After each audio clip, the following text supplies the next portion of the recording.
Hello friends, अनुज सिंघल जी ने 200 days moving average पर क्या कहा, आइए जानते हैं। Very good morning. Good morning. Intraday में तो ब्रेक भी कर दिया था हमने। हाँ। भले क्लोजिंग में थोड़े से 1-2 पॉइंट से 4 पॉइंट से बचा लिया उसको।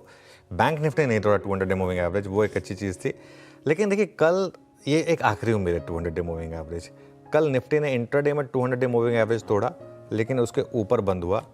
और 200 डे मूविंग एवरेज अगर निफ्टी ने तोड़ा है तो उसके बाद क्या हुआ है, ये एक बड़ा सवाल है। और उसका जो हाल का इतिहास क्या है, अब हम उसकी बात करेंगे। ठीक है, उसकी बात करते हैं एक चार्ट के साथ। पहले वो चार्ट लेकर आइए।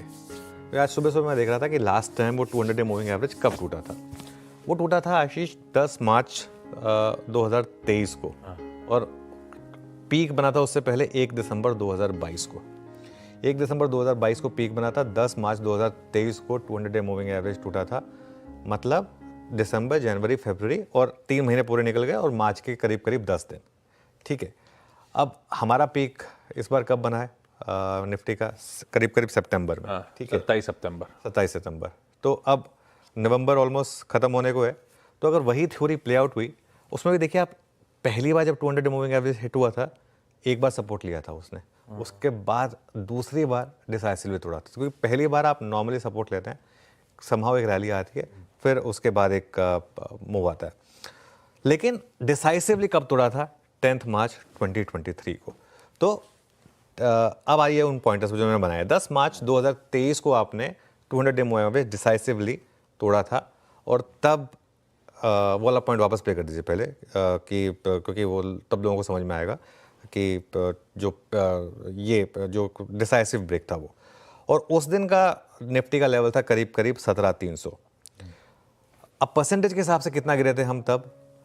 1 दिसंबर 2022 पर थे हम करीब करीब 18,887, और वहाँ से निफ्टी गिरा था करीब करीब 11%। ठीक है, ये 11% के करीब गिरा था।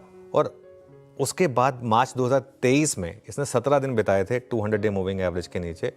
17 दिन 200 डे मूविंग एवरेज के नीचे निकालने के बाद ही ऊपर निकला था। और उस बीच में 200 डे मूविंग एवरेज से भी हम 3% गिरे थे। अब तक तो हम 10% गिरे, 10% गिर कर हम 200 डे मूविंग एवरेज पर आए हैं। उसके बाद भी 200 डे मूविंग एवरेज के नीचे 3% गिरे। तो देखिए, अगर तो वही कहानी रिपीट हुई मार्केट में, और कई बार मार्केट में कहानियाँ रिपीट होती हैं, अगर वही कहानी मार्केट में रिपीट हुई तो एक सेंस बन रही है कि 22,700 से 22,800 पर एक आखिरी सपोर्ट बचेगा। ये एक थ्योरी बन रही है, अब हो सकता है गलत हो, लेकिन और ये शायद टाई इन करे दिसंबर में, समवेयर इन दिसंबर। शायद यहाँ पर मार्केट एक आपको फाइनल एक जर्क दे, और वहाँ से फिर एक नई रैली की शुरुआत हो। तब तक महाराष्ट्र के इलेक्शन के रिजल्ट भी आ जाएंगे। उम्मीद करता हूँ आपको वीडियो पसंद आई होगी। कमेंट सेक्शन में कमेंट ज़रूर कीजिएगा, यस या नो। हमें उससे मोटिवेशन मिलेगी और अच्छी वीडियो लाने के लिए। ऐसी ही वीडियो देखने के लिए चैनल को सब्सक्राइब करें। Thank you for watching.